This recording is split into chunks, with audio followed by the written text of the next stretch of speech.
Welcome, everybody. Uh, we are once again here for another episode of Hamirpur Tales. And Pukar, as you may or may not recall, arrived in Athens, Maine on August 8th of 1975. And so this is the 50-year anniversary celebration of that. And after the main Japa Mela, Pukar traveled south, stopped at the Meher Spiritual Center, went down um, to Florida from there, even actually spent a week with Arsenio Rodriguez over in San Juan, Puerto Rico, and then he headed west. And I've been told that he was traveling by bus. I haven't actually confirmed that, but when he reached Arizona, uh, it was prearranged that he should spend a little time with none other than Jack Burke. And so we're very fortunate and grateful to have Jack with us so that he can tell his tale or tales of his time with Pukar there in Phoenix. Without any further ado, let us welcome Jack Burke. Jack? Hello, everybody, and Jay Baba to all of you. Let me give some backstory information. It was in 1975. I was 3 years into Baba life, best describe it. And I and my wife and young child, Toby, were living on 7th Street in downtown Phoenix.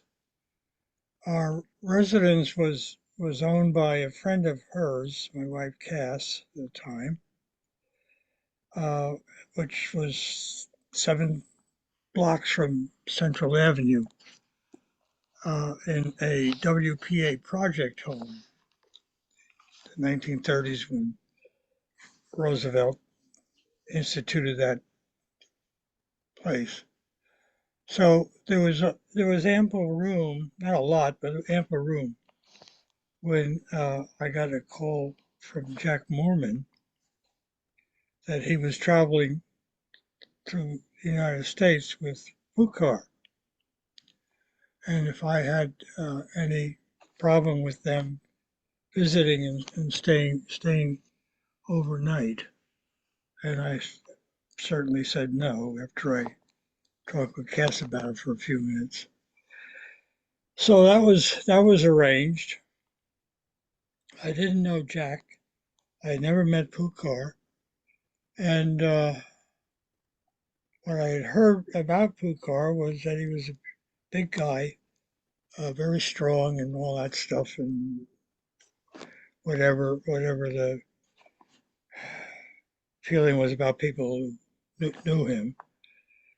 And so Jack Mormon was I think at that time still married to Rainey Eastman, if I'm not mistaken, uh, in California. So anyway, about 7 o'clock in the evening, the doorbell rang, and we both let Jack and Pukar in, and I was kind of standing aside from it all. We did the necessary stuff to invite them in, have them sit down, get relaxed, and I had 2 chairs, one for myself and one for my wife at the time, across from them. Jack sat on the couch, and Pukar sat a little away from him. And I want to reiterate, what surprised me most was Pukar's stature. I was expecting this big guy, and he couldn't have been more than 5'8" or 5'9". He was as skinny as I was. Maybe that's due to his age at the time, which I don't know. But I couldn't help thinking about that. But anyway, we talked about this, that, and the other thing. I don't remember hardly any of it. Um, one of the things that occurred after they left and years later, about 1990, um, I wanted to find out more about this visit. And for some strange reason that I'm totally confused about, Jack Mormon denied it ever happened. And I must have got a hold of him two or three times, and I just wanted to know what's going on. And to this day, I don't know. But he did finally admit that they had visited myself and my wife at the time. It's kind of strange. Not he's a pretty strange guy anyway. So uh, about an hour, we had dinner. Uh, spent another hour and a half talking about things that I have no memory of. But the kicker to the whole story for me was he Pukar was carrying a satchel with him, and he had put it next to his leg, and all of a sudden he stood up and he looked at me and he said, "Stand up, will you?" And he said it so directly that I stood up, and he opened up the briefcase and handed me the Comley coat and said to put this on. I said, "What?" So I did it anyway, and it was short. It was up to the half of my arm, my lower arm, and I was able to close a button on it, but it was very tight, and I felt very like I was put in Baba's straitjacket, or whatever that's worth. And I kept it on, sat down with it, stood up with it, walked around with it. And after about 10 or 15 minutes, I said, I can't wear this anymore. So it was shiny and black, like it had been worn so much that there was all that was left was a sheen. Um, so I gradually took it off carefully, naturally, and gave it back to him, and he folded it and back into the case. So we talked on for another hour or so, and then it was really time to go. And baby needed to be taken care of, and baby was only a few months old. And they slept overnight. We set it up for them, and I just don't remember any more than that. I don't even remember the time of morning that they left. That, that fast. So that's my story, for what Well, it's thank worth. you so much, Jack. Um, do you or anybody else who's with us today uh, can share any of the background on the Comley coat, uh,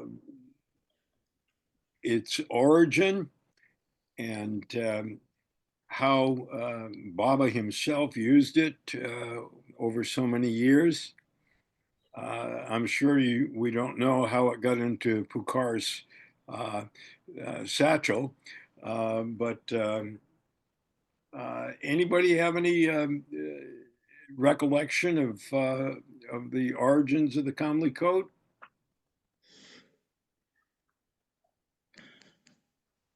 Nobody. I saw the Comley coat once, but it was hanging in the bedroom of Hermes Writer. And so at some point, Hermes must have ended up with that coat, maybe for a temporary, I don't really know, but I do remember I went to visit him one time when I was in Myrtle Beach, and just one time, I have no idea what year it was, but he said, "This is the Comley coat." Now, isn't it in the museum now at Maribot? I remember seeing it there. Yeah, I think it's housed there now. Anybody know what the word calmly means? No, Mm. I thought it was for a place. So Jack, you simply put the coat on and then took it off? Yeah, it was on my body for maybe 15, 20 minutes. It wasn't uncomfortable in a emotional way. It was very uncomfortable physically, and I felt if I had turned the wrong way or twisted or something, I would have ripped the seams or something. Did Pukar say anything about it? Nope, nope. I don't know. You know, those are things that come and go, and it's only in retrospect that you decide, well, I could have done this, I could have said that, and all that. But that wasn't the case. It was just something had, that Bob has set up to be done, and I have no idea if there's any ramifications spiritually about it at all. Surely Baba would have had to. Pukar wouldn't have done that on his own. Baba had to have authorized that, yeah? I don't know. I think the only thing for me, I just accepted it for what it was, and if if if if Baba was physically and the mental, spiritually behind it, you know, I just accept that for what it was. It didn't make me feel any different. Rich, I have something I'd Richard, like you to, have something you'd like to contribute? Go for it. thank you. What I'm about to say probably is wrong, but I was at the center in Myrtle Beach, um, at Baba's house one Sunday, and although I don't go every time I'm at Baba's house, I don't go along with the with the tour guide who gives tours usually to newer people who come to the center. I do recall one day I was at Baba's house and just walking along with the tour guide. I don't even remember who they were, and they were talking to a newer person or people about various articles of clothing at Baba's house. And as a reference point, the person said, we can't compare this to the Comley coat that Baba wore in his early years in India because it was such a special coat that this is again the person who I heard this from probably now is wrong, but the person said, Baba, unlike these other articles of clothing that we see here at Baba's house, Baba said that the Comley coat should never leave India. Oh, So I'm just saying what I heard. I'm not saying someone's right and someone's wrong. This is what I heard from a tour guide, and I thought it was interesting information. Obviously wrong. Maybe, who knows? Who knows? Maybe there are two comely coats. Who knows? Thank you, Richard. That was, we appreciate your contribution here. My recollection is that the comely coat showed up when Baba was doing the inner work with Upasani Maharaj. And I could be way off base, but that's my recollection that he had it with him when he was under the tutelage, if you want to call it that, of Upasani Maharaj, and he kept it with him for years and years, and may have had it with him on any number of his trips to the West. Well, you know, are there any other black coats that we know that Baba had? I mean, the Comley coat was, if it is the Comley coat, it was solid black, but it was shiny from all of the dry cleaning or whatever else, and the age of it. Well, my recollection, Jack, is that it was more gray than pure black, and that over the years it got tattered and torn, and either Mara or one of the other women Mandali were often repairing it. Again. Well, it's typical. These aren't what we would call factoids. It's a fascinating process trying to remember what went on 50 years ago, or Yeah. even 90 or 100 years ago. Well, to me, it was obviously it was Baba's coat, obviously. So, I mean, I just whether it had a name or not, it doesn't make any difference to me because I'm sure he wore it as much as any other coat that he had. So, Looks like Ron had put up a picture there, and perhaps Ron, is that a picture of the Comley coat? I don't think so. But it's the first one that might have been it. But I'm going to look a little bit further in the book. Hold on. Well, don't hold on. Just I'll keep looking. One All of the right. one in the museum is pretty patched up, I remember, but was it? Oh, I could be wrong. oh well. Jack, did you have any impressions of Pukar? Feeling Well, as I said earlier, it surprised me that it was this man who was touted to be, a big, brawny, strong man and all that stuff, and then I stood next to him, and he was up to my shoulder, and just as skinny as I was. I don't know how old he was at the time, but that surprised me. And again, I was indoctrinated by hearing stories about him in relationship to Baba. So you know, it's the old story. Things aren't always what you expect them to be. So don't assume anything. But he was very gentle, very um, uh, quiet to himself. He didn't talk very much even in all that time. Mormon did a lot of the talking. So I don't even know if Jack Warren's still alive, is he? I, as far as I know, he is. Ron might know better, or Betty. Well, he was a collector. Who? Yeah, he was a collector. I'm sure Who? that Oh, stuff that Jack. Jack Oh yeah, Jack has got a really well. He gave a lot of things to the museum in Maribod uh, several years ago. I remember uh, taking some books and things. So he got a whole bunch of things from the Mondelez, and he likes collecting for sure. yeah. Oh well.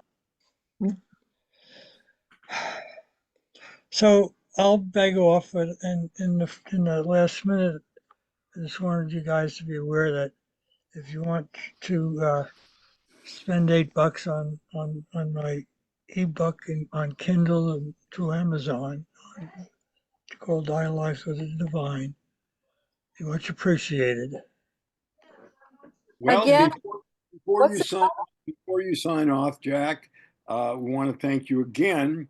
And Jonathan and Rosalie have shown up, so you may want to consider staying on with us for a little bit. I know it's getting late there for you there in Florida, but we so much appreciate your joining us and sharing your tale.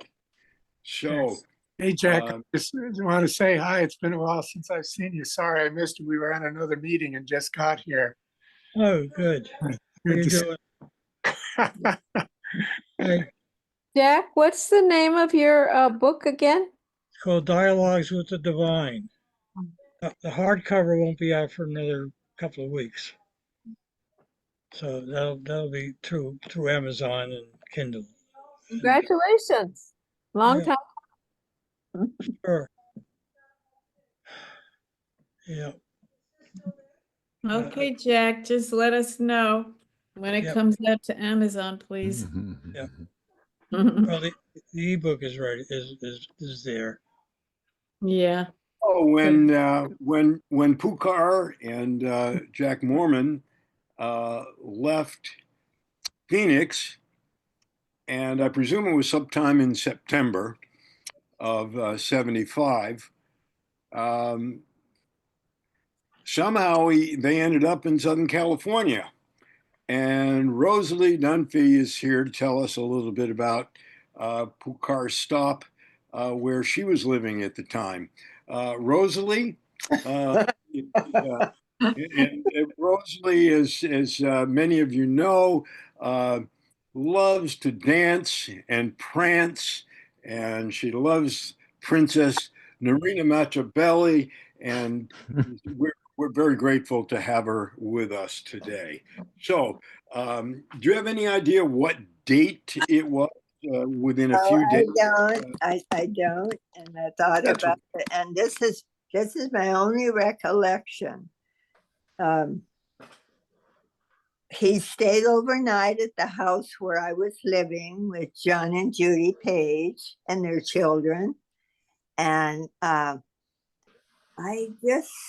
just would, all I could say is, I thought, this is a great soul. He looked huge.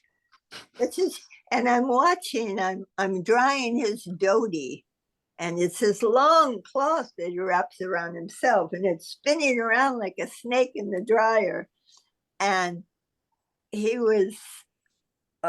liked very much the youngest daughter, whose name is Rabia. He called her Ruby.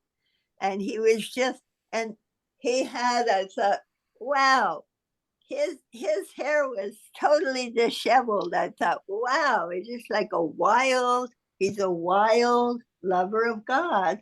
And he's just huge. That's all I remember of him. And I didn't miss meetings, so I don't know if it was, but all I could say is it's, whenever I hear his name or hear of him, I just remember that tremendous feeling of this is a great soul. This is a great soul. And he was sizable too, but it was a greatness. And and here I am watching the washing machine, the little dhoti twirling around. We're so into mechanisms and everything. I mean, it was kind of a joke. This is like simply a great soul, and I'm watching the washing machine or the dryer. I mean, it was like, it had to be. I like humor. When I think back on it now, I thought, Rosalie, you are really a funny person to be watching that dryer with the cloth flipping around. But I remember looking up. He was that tall. But I just would say a sense of greatness. That's all I can say. I do not know. I would have to check to see did I miss meetings, but I certainly did not miss meeting him. He left an impression on me, and of course I didn't even connect him. I always wanted to go to Hamirpur. Who wouldn't want to go? Baba said it was like his heart. I'm a fool, but I'm not that much a fool. I would want to go there, but it wasn't on my itinerary that Baba gave me. But Pukar was, yeah. And I just the one I heard, like when he met Baba, he was trying to expose him, and then he totally just turned about and laying and with his clothes there and just stark bare naked. He was laid bare, and it's just so beautiful that one day that Baba steps out of the new life, and his soul just lays himself down, just offers himself to Baba. Came to expose him. He exposed himself. I mean, it's kind of funny.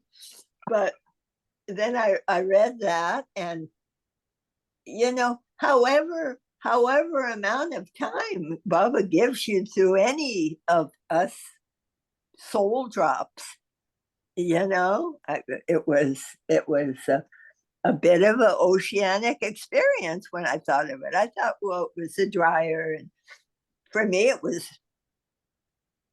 it was fascinating that someone would wear this enormously long cloth. I mean, it was, and but just the greatness is all I could say. And um, it wasn't a push ahead greatness. You know, it's like he was just happened to be big and great at the same time.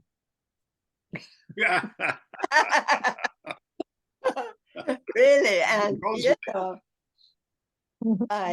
Rosalie, when Pukar was there at the Pages, where you were living at the time, did other people come? Did you have a small gathering, or was I don't have any recall for whatever reason, but my it's okay? recall of meeting him, I know he slept there. He must have slept there.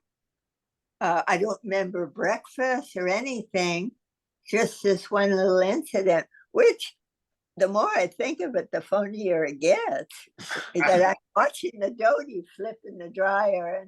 But I thought it was, interestingly enough, Rabia, he called her Ruby, and she ends up, both of the Page's children. It's John and Judy Page it was in, and then their marriage split up, but Judy is Judy Stevens, if you know her from India. And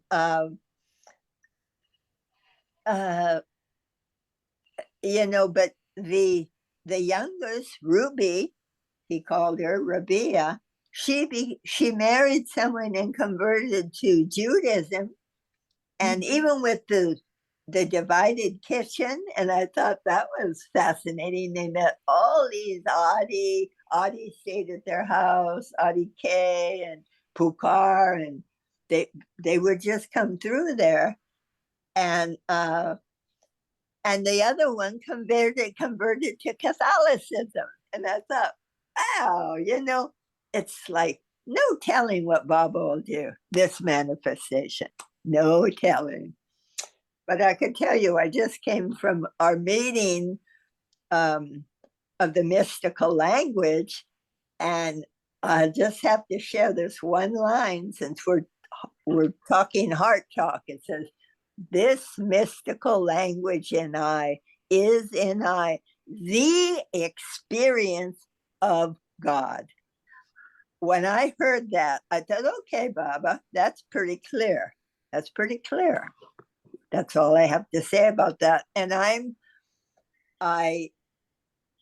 just happy to have any part in it, any imparting it, because I mean, say it's like meeting Pukar, you know, it's like he had a work just being Pukar, you know, he just had a beautiful work, just as you know, bouncing around the USA. Who's going to have to? I don't say, I shouldn't put it like have to, but Baba said, we would lead the world spiritually, but first we will have to be awakened. Like, oh, I can wait for that, but it's happening. It's happening, you know, so I get over it. It is happening. That they were dancing in India all night, you know. I just really kind of felt envious of that. I know my grandmother used to dance all night in Ireland, so you know, I have that in my DNA, you know. Well, But Rosalie, thank you so much again. And Jonathan is right by your side. yeah, And of our guests today, Jonathan is the only one of our speakers today who's actually been to Hamirpur. And I believe, and Jonathan will certainly correct me if I'm mistaken, that he was there with Pukar not once, but twice. So, Jonathan, good to hear about your Hamirpur tales. Yeah, no, Take- I came later. So I met Pukar's wife at the press that was still, well, I'm not sure whether it was active actually, but we visited the building where the Pukar press was. And I remember meeting his wife. But no, I went in 94. It was my first trip to India, and I had stayed the night in Bombay and then arrived in Pune the day early that morning that Ramakrishnan and the Baba lovers there made the first walk on the anniversary of the New Life and began walking to Mehrabad. So I was sorry that I missed that, but I met Will David there.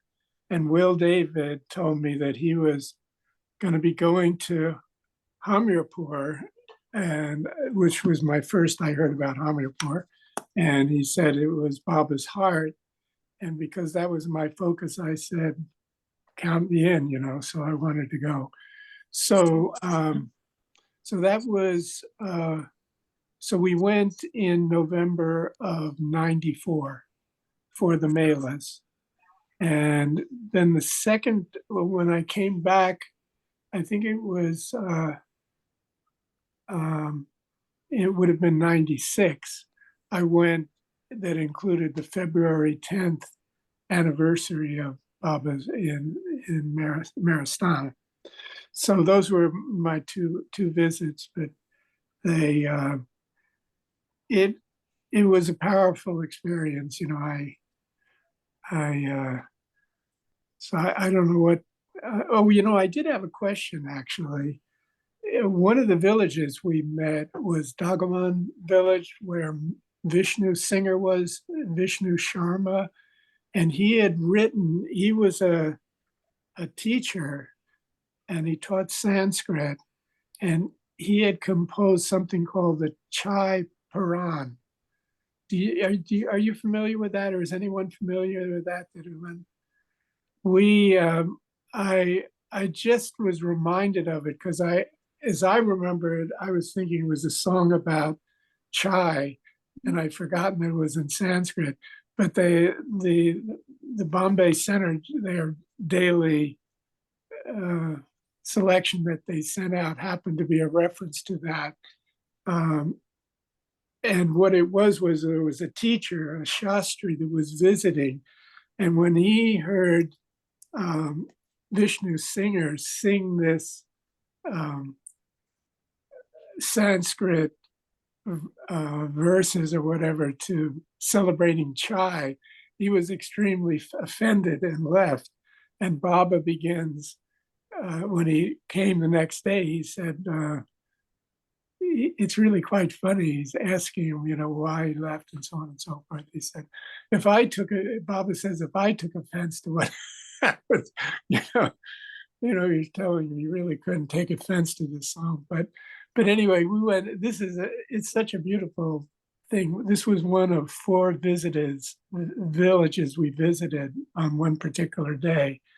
And we got there, and their house, the wife of Vishnu Singer was there, and her children, grown children. And in the house, they had the section where Baba was seated. They had markings showing that, when it visited and where he sat, and explaining. I actually have a picture of it, but I don't know that I can pick it up on. And anyway, they had a school there. This is it. I don't know whether does this show up? Can you see it? Reasonably well. Which one?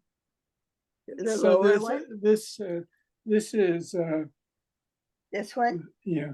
Okay. This is Vishnu Singer's son, Meher Pratap, who teaches Sanskrit and sang his father's song for us, including a song in praise of chai tea, which was always offered. So that's okay. Well, can you see it okay, there? wait a minute. Let me get the camera. The camera. Just, There. I'll move it on the camera. There. Yeah. Is that That's better? good there. How's that? Yeah. I won't show all of Thank these, you. but but we had, I mean, this is kind of the sights of the village. Can you see those? Oh, All the wait a kids- minute now. Where, up lower or where? Tell me which way to go, up or Oh, that, There, that was good. they were both good. Yeah. That's good. so all the kids in the school were there and everything, and this is look at this this shot. This is Vishnu Singer's wife. Where Oh, are you? You put it flat. Here? And let me move it around. You tell me when you Okay. can see it. Can you see the woman there? Yes, right to hold it there.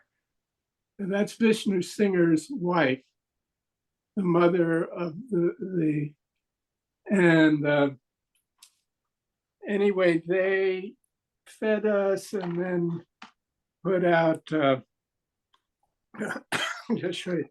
There's you see there's Will David in the group, but they fed us and gave us cots to take a nap and everything. You could take them out and then put it back in. Probably. Be easier. Anyway, that was one of 3 villages we visited, and then we were, I don't know how many we were in. We were with Biff Soper and Will David, Christina Nichols, Amber Mahler, myself, and somebody else I'm missing. But anyway, we let's see. Anyway, so we went from village to village. So we visited 4 villages that day and then ended up in Naranga, which Baba named Meher Bridge, which is the name that of the place where Krishna danced with the gopis. Oh, wow. Yeah, and he had a name for each one of these villages, well, of the key villages. Like, I love the one for Ichora is Prem Tirtha. And Prem is love, and Tirtha is liquid prasad. So the Betwa River flows by the village of Ichora. And you have to ford that river. So in the fall, when I went there, we went across it in a bullock cart. They piled our luggage. The bullock cart is quite a thing to ride in, but they had a little stick or branch sides to it, so they raised up our luggage so the luggage didn't get wet. And Will David jumped out and was tugging on the oxen to help them, get across this river. And it was a full moon. It was a full moon night. Wow. And but the interesting thing about that particular thing was we had seen the man who was our guide had taken us to all of his friends, and we must have visited at least a half a dozen or more families. And every time you go, you get tea and full RTT, sing. And so by the time we got to Arai, which was the town across from where the village of Ichara was, we were like 3 hours late. And the man who had a program planned in Arai was a lawyer from Ichara. And so he hosted us, and it was we had a very nice time there, but unfortunately his plans had been disrupted. So anyway, he said, well, let's continue on. And there's no communication. So in the village by the Betwa River, there's a small village there, which I can't remember the name of right now. When we got there, let me just actually Tika, the village of Tika. So when we arrived there, they had assembled bullock carts to take us across the river, but they thought, well, they're not coming. So everything was disbanded. And then all of a sudden we show up. And this is Indian hospitality. They had in a matter of moments, they have it's called a chula fire. It's bricks piled up on three sides, and they threw straw into it. And in no time, they had boiling water tea, we had chai, and then they rustled a couple of bullock carts. And that's how we got to cross the Betwa River in moonlight on a full moon night, because it was Wow. like, it was definitely midnight or later.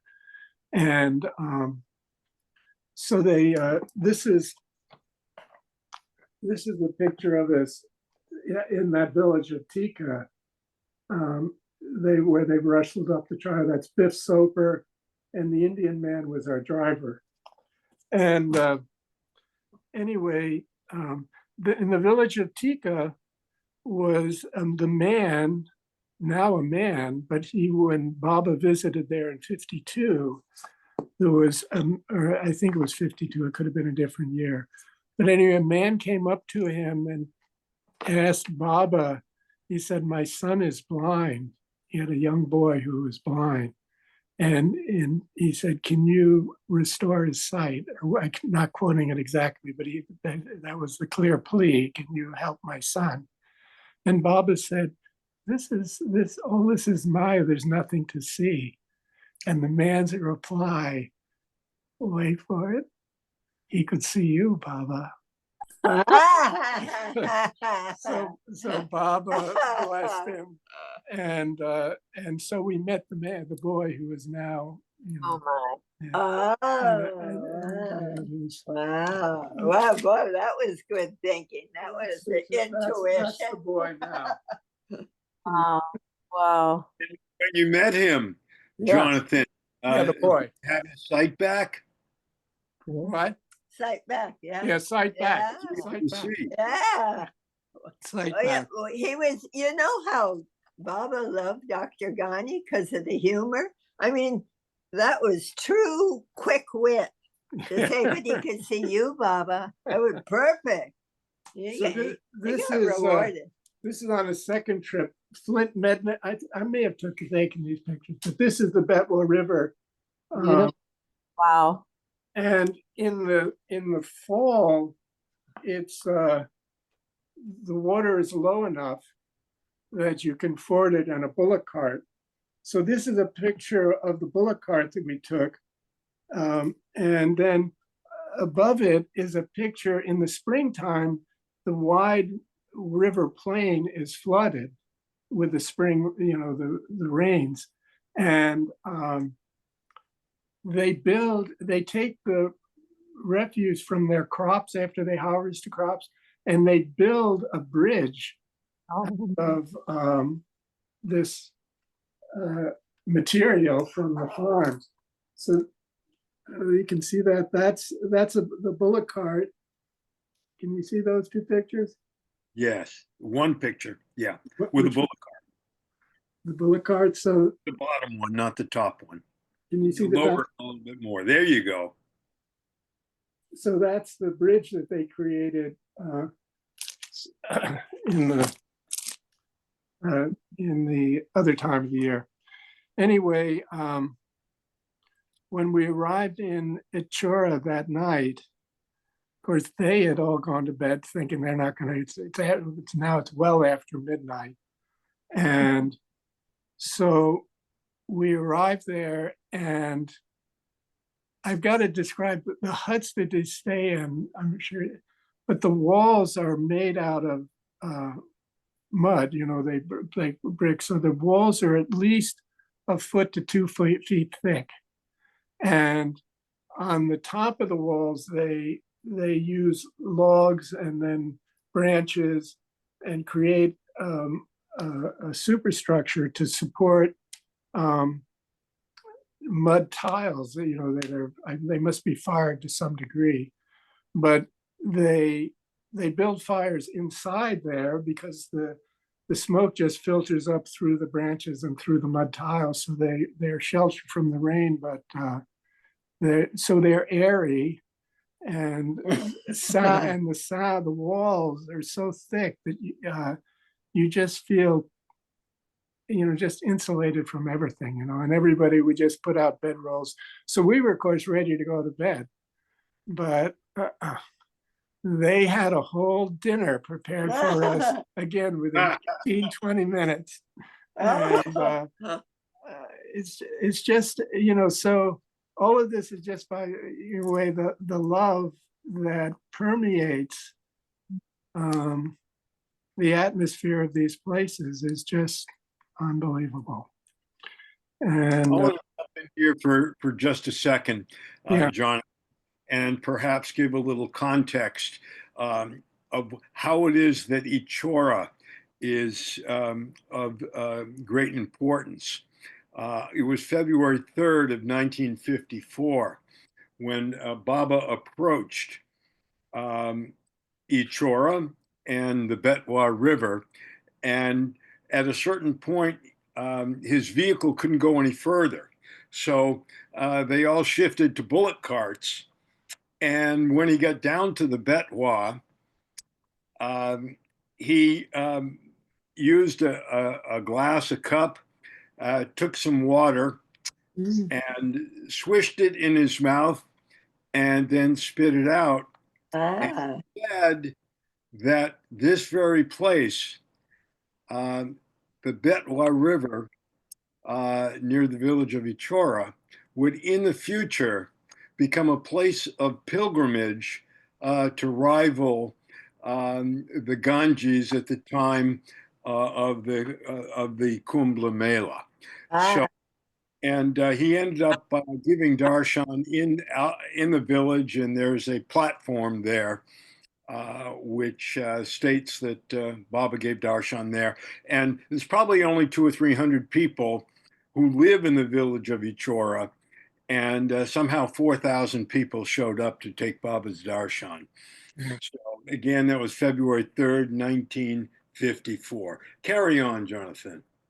Well, it's interesting you mentioned it, because one thing it reminded me about the sacredness of the river.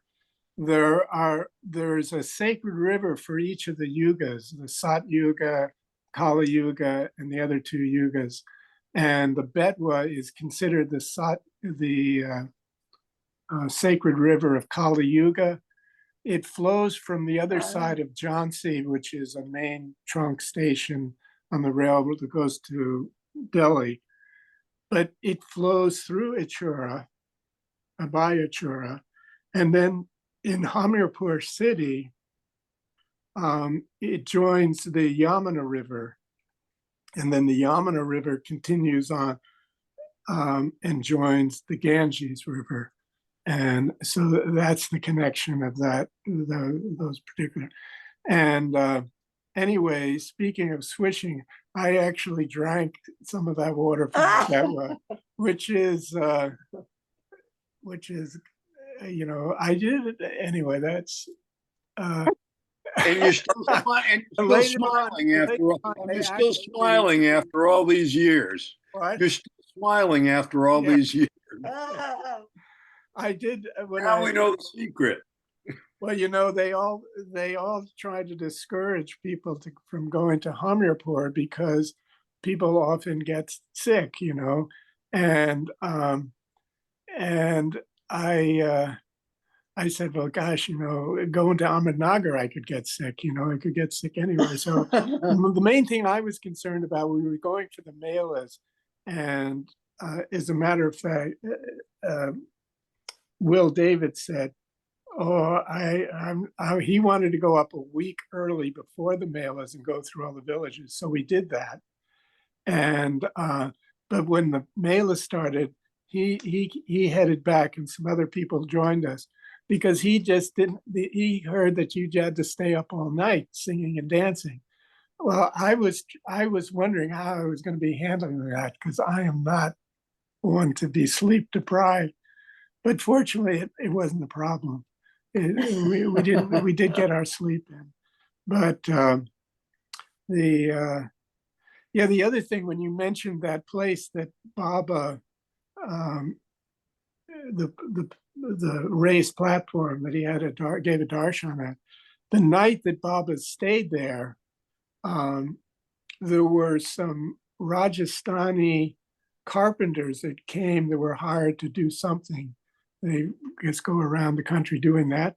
And they were camped out that night they witnessed a spiritual assembly. As I recall, it was up in the sky where Baba met with a hierarchy, and they had witnessed it because everybody else was told to stay away, but they were kind of not, they were independently there, so they didn't hear about that. And so that's how that story came out. But the other thing that was just little things that are interesting, the streets, of course, it was dust. Everything is dust. And but in the morning, the women or the boys are out there with brooms sweeping the street, creating this log of dust. It's like, and of course, their steps and the floors of the buildings, they use cow dung, moist cow dung. It makes like a cork floor, and cow dung when it's fresh is sterile. It's like because it's just is. So anyway, there's interesting thing, and let's see, this I think is. This is in the Hamirpur, in where we stay. Can you see this little? It's kind of like a. What are you showing? One is kind of a memorial to the Betwa River, because Baba asked they brought water and bathed him with water from the Betwa River. So that kind of thing is, these are some children there. Children are just incredible. Can you see it okay? Anyway. Well, Jonathan, you have some amazing pictures there. Yeah, I do. And we are drawing to the close of our time together. Oh, okay, good. So another minute or two, we need to call it, wrap things up, and evening arti is going to be starting shortly. So, well, thank you for letting me share a bit of that, because it just brings back, anyone that's been there, that you start sharing about it and the feeling comes back, and it's just priceless. Absolutely. And that kind of sums up what the Hamirpur Tales Hour is all about. Yeah. And so that we can all enjoy Baba's love manifesting. As we all recall, Baba said, "Go to Hamirpur if you want to connect with my heart." Oh, that just reminded me what I started to say, because people would ask me afterwards, I'd tell them the story and say, "Oh, I should go to Hamirpur," and I said, "Don't go because you think you need to go there. You don't need to go anywhere. But if you have this inclination to go there, definitely go there, no matter what the experience is." Because I know people that had, well, even Gil Alvarado said how sick he got, but the experience of Hamirpur transcends any physical trials and tribulations that may come. Wow. Alan, Thank you so much. And we thank Alan, wait a minute. Rosalie, and hello. I want to say something. Why don't you call Pamela Goodman and also Amber Mailer to have them? Yeah, you should get in touch. thank you. I don't know who they are, but we'll let you know. Yeah, definitely. Excellent. Yeah. So it's time for our 3 Avatar Mayor Baba Ki Jays. All right, everybody ready? Avatar Baba Jay. Jai. Har Baba ki jai. Jai. Avatar. Har Baba ki jai. Thank you, Alan. Well Thank done. you. Need to quit the recording now. Okay. Mostly